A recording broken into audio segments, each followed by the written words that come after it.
Hi team, Richard Greer here, CP coach. We're down here at the Selwyn Running Festival. I'm here with Mike and we're at the start of the 10k running event, aren't we? Yeah, we are here at Southbridge Rugby Club. Yep. So, the home of Dan Carter as well?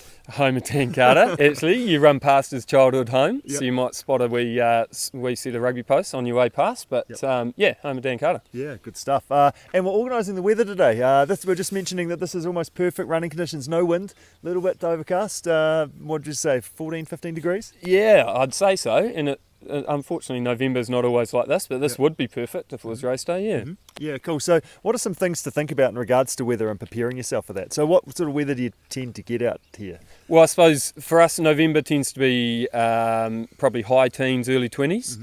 Mm-hmm. And wind tends to be our big thing. We're nice and flat, but that opens up wind. So I suppose what would you do for your athletes? Well, I guess one of the key things with weather in New Zealand, it can be anything at any time of the year, can't it? So actually just preparing for anything. And it's the same for everybody as well. So as long as you've kind of get the right clothing kind of right, if it's hot or cold. If it's hot, hey, make sure you drink. If you're cold, make sure you maybe wear a beanie or something like that early on and you can peel that off. But I think the key thing is actually just focusing on the now and what you can do right now. What would you say to that? Yeah. I mean, I like that not just in weather terms either. We all go through dark spots as well, which can be weather induced. But focusing on now and getting the next 100 or the next 500 done is probably a good way to look at it. Yeah, good. So it's small goals, isn't it? Little achievable bits. And I think the harder it gets or the worse place you're in, the shorter those goals become. So I'm just going to run to that next tree or next letterbox rather than saying the next K, because that can be a bit long and a bit demoralising. Yeah, exactly right. And I like feeding off those around me as well.